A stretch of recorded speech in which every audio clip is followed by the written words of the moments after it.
You're loving it? Excellent, excellent. Question for everyone. Who's excited that 2019 is almost over? Hallelujah. Now, if you had a fantastic 2019, congratulations. That's really awesome. And every day is a blessing, and every year is a blessing, and all that hoopla. Yes, everyone, I'm so ready for 2020. So ready. So, one thing before we get started, I have to mention, do you like my outfit?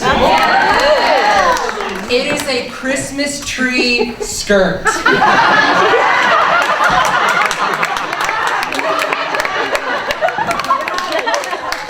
And I looked at it and I was like, that could be a shawl I could wear.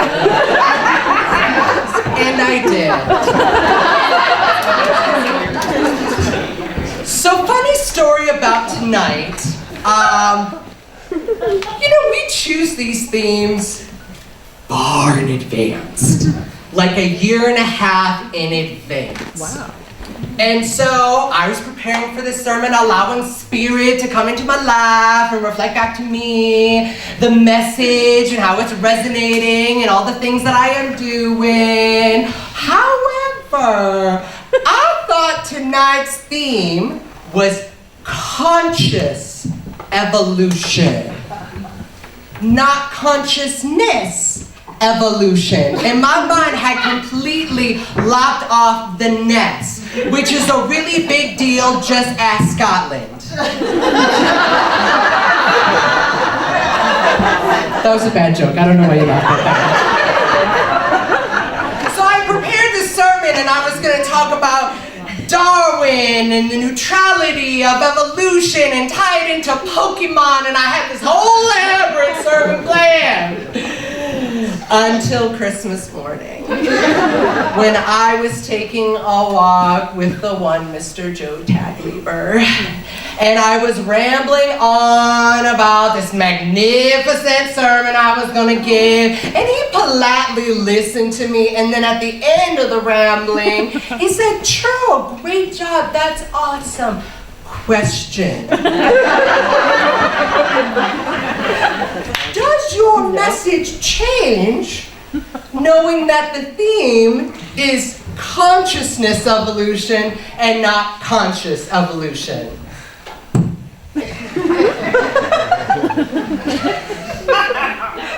My bad. So back to the drawing board. When I sat down and started thinking about consciousness evolution, there were a couple questions that came to my mind. So, evolution is neutral and it's often unconscious. So the idea, whether conscious or consciousness evolving, was intriguing to me. And then I started to think about, within our own lives, how much space and allowance do we give to people to change? We're always talking about change. We're always talking about being better people. We're always talking about growing and adapting and learning new things and getting that training and that credential. And we keep talking about evolving ourselves. But it made me wonder, how much space do we actually give people to be different? And how much do we behold them to the past?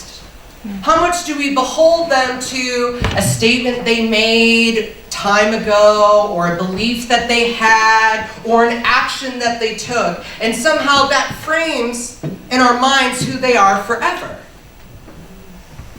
Is evolution actually linear? When I think of evolution, I think of that traditional picture, like the tadpole and the frog and the ape and the Neanderthal and then the humans. And it shows this linear projection that you go from one state to another state, and you also don't devolve. So once you have come to a certain place, there's an expectation that you're never going to retreat back. That you're never going to make a mistake, that you're never going to fall back on bad habits. And do we give people the grace to not be perfect all the time? And how much we judge and criticize people should they fall back? I'm not necessarily certain if I will answer any or all of these questions on tonight's sermon, but it's food for thought, isn't it? So, a couple weeks ago, I was having a conversation with a coworker, and it's super funny because the coworker's in the audience tonight. And we were talking about work, and we were talking about a situation that had come up, and I had made a mistake, and so I was talking about the mistake and how I would do things differently, and I was asking what I could do to rectify the situation and change the mess around it. And they said that they couldn't think of anything that I could necessarily do because it was a cultural thing that I was participating in. And ended the statement with, but you know, it's really not your fault, you're just too damn polite. And so when I heard this, the good old Catholic boy in me got super excited because politeness was something that we should aspire to, right? Something that we're told from an early age, you should be polite to everyone about everything. And we hear all these old adages, if you don't have something nice to say, then don't say it at all. Do unto others as you would have them do unto you. Politeness is something that we should all work toward because it's one of the highest spiritual virtues. And in fact, it's become so prevalent that we are keenly aware when people are not polite and are frankly rude. We all know the look that we give someone when they walk through that 15 items or less line at the grocery store with 25 items. Monsters. We all know the choice phrases and words that we use to describe someone who doesn't let us into their lane while driving, even though I flicked on my turn signal. Even worse, they speed up to cut me off and ensure that I do not get into that lane. Atrocity.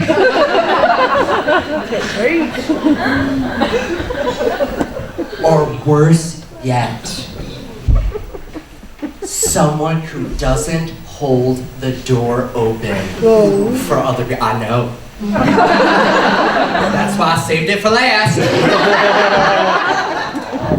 Worse yet, and just frankly, it pains me deep in my soul to say this. You open the door for someone and they do not even acknowledge what you have done. They just breeze right past like they weren't expecting you to do it.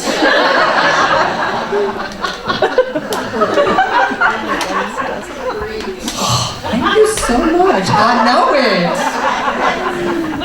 it. See, we're so primed and prepared to point out the ways in which people are rude and impolite because politeness reinforces and maintains a rigid structure of decorum and behaviors that we have all somehow collectively agreed to, though we have signed no contract. We societally have contrived these rules about how people should behave and how they should act, and it keeps them in this very narrow lane. Now, with the point of this sermon is to not say we should throw politeness out the door, but what I am saying is that politeness, I don't feel, is a spiritual virtue, and not one that we should certainly strive for, because in an earlier sermon I said that hope was a subversive assassin of fear. And I feel that politeness is a fake imposter for other virtues that we should actually be striving for, like humility and kindness and respect. And when I sat with this coworker's words for a while after the initial high of like, oh, thank you so much, I am so polite, I began to examine the ways in which politeness is actually standing in the way of my spiritual growth and my spiritual expansion, because politeness is actually unloving to me most often, but also unloving to other people, because what it requires is often a sacrifice. Politeness is often fake, it's inauthentic. It's something that we're expected to do, but it doesn't come from that genuine place. It doesn't come from a place of recognition of each other's oneness and our humanity. It's something that upholds a garment of society that has kind of become old and tattered, and yet we continue to wear it and expect others to wear it as well. So I'm going to give a completely trivial yet wholly poignant example of this and how it manifested in my life. Because once you have these revelations and these realizations, doesn't Spirit just bring it to you, and not just once, not just twice, like 20 times? So once I realized that my politeness was often unloving toward others and myself, it started coming up more prevalently. So this is Good Luck Macbeth. I'm the executive director of this theater. And when you're the executive director, you often wear many, many hats. And so I am by nature very bubbly, very effervescent, very good.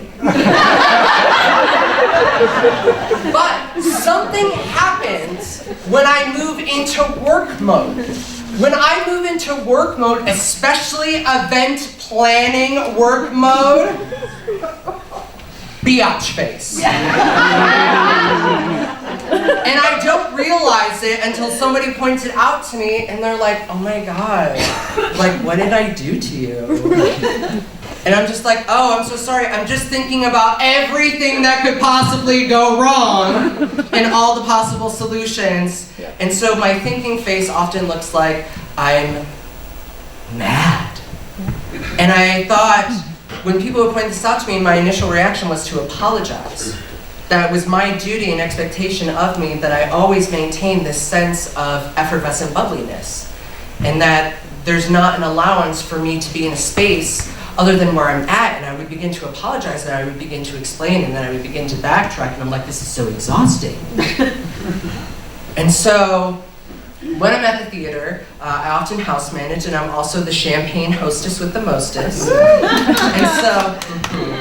And so we had just done a show, and we were in intermission, and I have all these duties that I have to do during intermission, and this patron came and approached me, and she was a new patron. I knew her from outside of the theater, but this was her first time here. She began to strike up a conversation with me. It was super lovely. She was asking me all these questions about theater and how things ran and our season, all these amazing things, and then the conversation continued a while.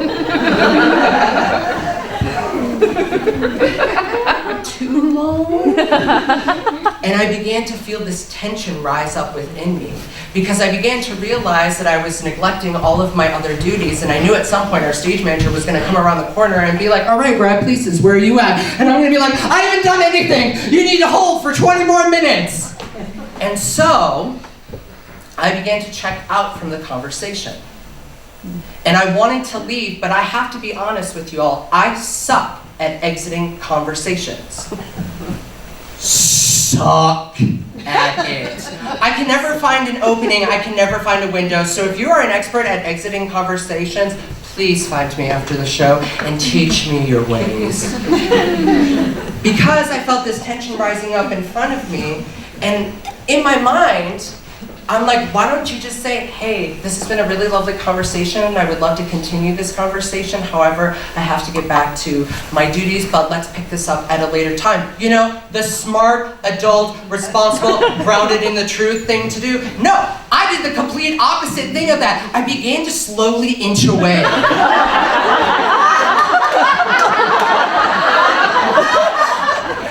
And then I slowly began to pivot. I know it's really bad, but let's roll with it. So, I began to slowly inch away and pivot, and then it became like this pirouette dance where like I would pivot, and then they would ask a question, and I would pivot back in, and then I would have to start back up all over again, and it was just this exhausting process, and in my mind, I'm just saying, God, this is so stupid. Just tell the person how you feel. But in my mind, I couldn't do that because it wasn't polite. This person had bought a ticket. They were a guest. This was their first time here. I owed them something. I owed them my time. I owed them my presence. I owed them whatever, but I wasn't giving it to them. I wasn't giving them my presence. I wasn't giving them, I was a hollow shell because I had checked out and I was already thinking about all the things that I had to do. So how loving is that? And it got to the point where I was waiting for them to notice my very clear and yet subtle body language and end the conversation. It's as dumb as saying, I'm not going to tell them, they should just know. Like, that's how stupid it was. But this strong urge of I can't be impolite to people was so ingrained within me that I realized I'm not really good at expressing what it is that I want in any given moment. I don't feel like I'm worthy to say what it is that I want. And it seems like such a stupid thing. That we're these unique, powerful, amazing human beings that are complex and have feelings and wants and desires, and at any given moment, we should be able to express truthfully and honestly, and in a way that is compassionate and kind, what the F we want. But I couldn't do that, and it got so bad that eventually she asked, "Are you running away from me?"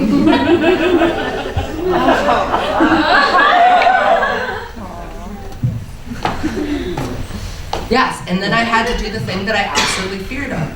I had to once again backtrack and apologize and explain, and I felt bad that I was needed and I had to do things. And suddenly I chose to feel shameful about not only my actions and behaviors in the conversation, but the fact that I had somewhere else to be, and that in my mind prioritized that over human connection, and shouldn't the human connection always be the highest priority? And so then not only did I not do the work that was assigned to me in the best possible place, because I was fixating on that conversation, but also this lovely, wonderful human being then thought the worst, all the fears that I had, they now expressed in that one simple question. So when I began this research, my thesis that politeness is not a spiritual virtue and not one that we should certainly strive for, I went to the internet, the keeper of all knowledge. Excited to find others that affirmed and confirmed my thesis and my beliefs. And as I began to do the research, I discovered that 99% of the people out there disagreed with me wholeheartedly. Every article I found talked about how politeness is the greatest spiritual virtue, that manners and decorum is one that we should strive for at all times and all places. Well, shit. But I pressed on because I felt that this was at least right for me. It might not be the truth, but at least where I am right now in this moment, it felt right to me. And so I continued to explore until I found an article that began to break down the difference between politeness and humility. And how politeness is a man-made ritual. It's a garment that we wear, it's an action, it's ego-driven, it doesn't dissolve the ego, it reinforces it. And that humility is actually what we should strive for. Humility is the fabric of this universe. It is a way of being, it is a way of living. It dissolves the ego. It's this beautiful practice, humility. This humility teaches us that I am no more important than anybody else, that we are all equally important, that we are all magnificent, that we all have value. And I think for evolution of consciousness to occur, that is paramount to where we need to go. Yes. We all need to understand that we have value, and we also need to understand that every living being on this earth has value. And when we violate that value, when we ignore that value, when we support systems in place that are disruptive to believing that value, when they suppress other individuals, when they are downtrodden others, that politeness is not working. Because I go back to those old adages. you don't have something nice to say, don't say anything at all.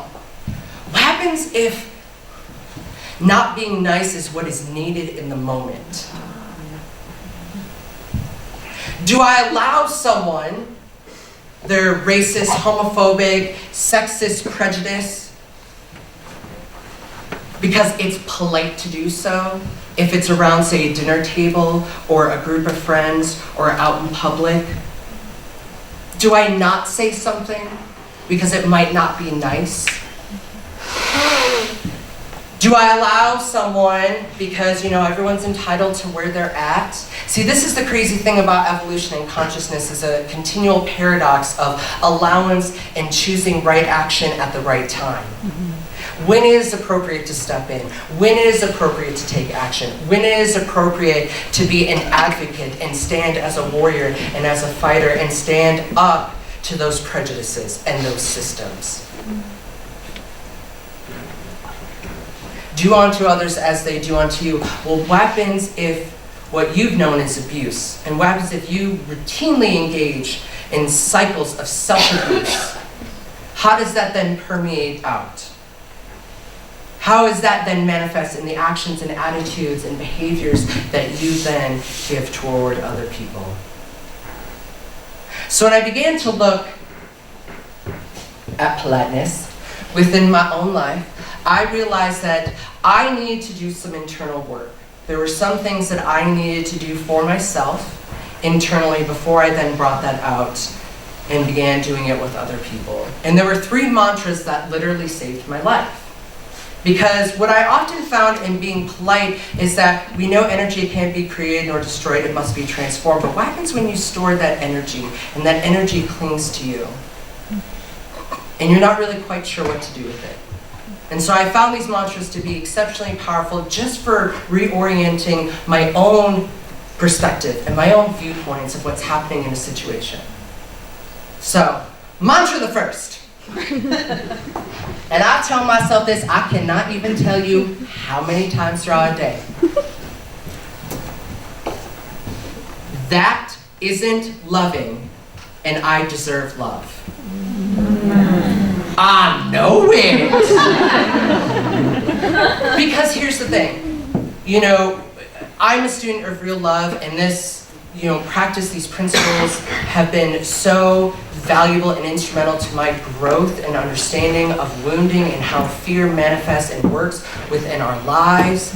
And so I would see people do unloving actions and behaviors, and I would recognize them for what they were. They were wounds coming up, and then I would do the internal work of recognizing what's coming up for me when those unloving actions and behaviors would come my way. And I got really good at engaging that cycle. Not perfect, working on it, evolution. But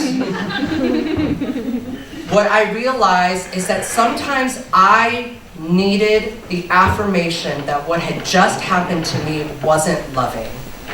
And I would often wait for someone else, maybe even the person themselves, to point out that what they just did was unloving and take personal responsibility and ownership over what had just happened. And honey, baby child, if you wait for other people to do that, you'll be waiting a hell of a long time. So I stopped that. I took responsibility. I took ownership for my happiness, and so I found this mantra to be able to say to myself, that was unloving, and I deserve love. So every time something happens, yes, I do the work, yes, I have the revelation, yes, I recognize everything for what it is. And when all that is said and done, I take a moment of stillness and quiet, and I turn inward, and I say to myself, that was unloving, and I deserve love. Now, on the flip side of that, if I've been trifling, and I have made a mistake, and I have done something that has been unloving, and I tell the truth about myself, and I own up to my mistakes and try to clean up the mess, I also say to myself, that wasn't loving, and you deserve to be love. Because at the end of the day, no matter where we're going, no matter what we're evolving into, I don't know what's going to happen, but I know what we are at our core, and that is love. That is the God spark within us. That is the creator principle that runs and courses through our veins. That is the power that exists within every single one of us, not just to love, but to actually be the essence of love everywhere that we go. So I remind myself that, to not engage in those spiraling cycles of self-doubt and shame. I get back to the truth and remember who I am. Mantra the second. And Reverend Levity talked about this a little bit earlier. My second mantra is, I did not consent to this. Right now, in this day and age, there is so much violation. There is so much abuse. And there is so much non-consensual actions happening. And so that mantra of, I did not consent to that, is important. It's important to recognize that I can say no. It's important to recognize that I can say yes. It's important to recognize that I be emphatic in whatever choice it is that I am giving in the moment. And one important way that it has shown up in my life is what I call the energetic dumps. You may have experienced this. I am guilty of this. We all have a lot of shit going on in our lives. I asked you at the beginning of this, if 2019, if you were glad for this year to be over, because it's been rough. We've lost people. Disease has happened. Atrocities have happened. And we're still processing it. We're still processing things that happened before 2019. And we want to be individuals that create space for us to share, to open up, to express what is on our hearts, to be honest and truthful about where we're at. Because that's one of the things that's going to leap us forward into that next stage of evolution, not feeling like we have to hide. But at the same time, not every single person at every single moment is aptly prepared to handle that. And so I was at a fire ceremony a couple days ago, and it was an emotional burn. I had a bunch of stuff that I had held on to for a really long time and was finally ready to release it and let it go. And so I was having my moment in front of the fire, letting it cleanse and burn me. And someone came over and wanted to comfort me. And they first asked if it was okay. Is this appropriate? Is this all right? And it was so fulfilling to have someone not assume what my needs are in any given moment and giving me the option to say yes or no. Allowing me space to have agency over what is happening in this moment. Because too often we rush to people's aid, we're uncomfortable when people are in that moment and we want to get them out of it. But at the same time, also be mindful that energy is transferred. And so I always, before I'm working on it, so I'll eliminate the always. I try to now, when I'm moving into that space of wanting to share and unload, asking the person, is this all right if I energetically dump on you? And being in that space to be okay for them to say no. And then also wanting that. So when things happen, that little mantra that I'm able to say to myself, like, I did not consent to this. I don't have to sit here and endure it. It don't have to be a punching bag. I don't have to remain in the room. I did not consent to this. But also, did others consent to the actions that I'm currently engaging in? And how can I bring more awareness and mindfulness into every single facet, whether it's personal, romantic, professional, where I'm seeking that consent in every moment and making that a routine part of my daily existence. Mantra the third. And this is the hardest one, but also the one that I have found most beneficial. I am worthy of my feelings, and my feelings are worthy. So I went through a pretty bad bout of depression. So I struggle with depression frequently. And I always would invalidate whatever state I was in.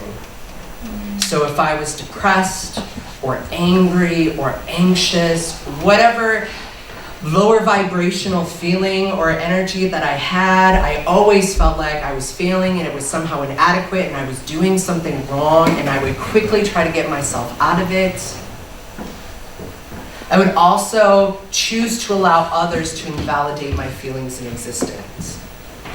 So if I would share, this is how I'm feeling, sometimes the reactions would be, no, you're not. Or that's not real. That's not true. You shouldn't feel that way. That's not accurate. And because I wanted to be polite, I would agree, and I would apologize, and I would backtrack and take everything with me. And so not only did I have the energy of the feeling that I had originally, but now I had all these complicated feelings of, well, am I really allowed to feel that way? Is it really appropriate? Is there really space for that? And so I would never really deal with the underlying issue because I was always swimming in a sea of self-deprecation that I had put on myself. Nobody else put that on me. I chose to do that. And so being able to say with confidence, I am worthy of my feelings, whatever they may be in any given moment, and my feelings are worthy. How I feel about something is important. How I feel about something is going to guide my intuition of where to go next. How I feel about something is going to guide me and instruct me and provide useful information that for so long I disavowed and swept under the rug and made it seem as though it wasn't important. And that I only had value if I was at a certain space or a certain level or expressing certain emotions and feelings in any given moment. I am worthy of my feelings, and my feelings have worth. So those are the 3 mantras that I'm currently using in my life. To be able to get to a place where I feel more comfortable and more confident being able to express in any given moment what it is that I need from a situation, what I desire, and what's appropriate for me, so that I'm not giving something that I really don't have to give. So the person who I'm communicating with, whether it's personal, professional, romantic, sexual, whatever, is keenly aware of where I'm at and what it is that I'm seeking and desiring. So my goal for 2020 is to be more authentically honest. I feel like I'm a fairly authentic person in how I present myself and feel super confident in that. But there's this aspect of myself that I still hide and run away from, that people won't accept me if I'm truthful and honest in the moment. And I think part of our consciousness evolution, wherever it may take us, is that things happen instantaneously. It's not going to require us to, go somewhere and decompress and reevaluate and go through all of these steps and then think about it and then fixate about it, ask 20 people, read a book about it, attend a seminar, take a class, run your tools, run all of this, and then 14 days later, be able to address a situation to that person and they go, what the hell are you talking about? I'm so confused, that was in the past. I would like to get to the place where I stay in that grounded truth that I am worthy and I know my worth, and that I'm loved and I know that I am loved, and I am an agent of love at all times, and being able to express that to whomever I come across, because hopefully it will also give them space and agency to do the same with me. That they will also be able to express in their truth what it is that they need and what it is that they want. I can't tell you how many times a practitioner has asked me what it is that you want in this moment, and I've been incapable of answering that question. I don't know what I want. And I always told myself this story that I'm just indecisive and I just really don't know what I want. And what I think it is I've not given myself permission to want. I haven't given myself permission to feel valid and confident in my desires and expressing those desires out loud. That I've wrapped them around so many layers of shame. And now I'm just beginning to peel away those layers like a tree skirt Christmas morning.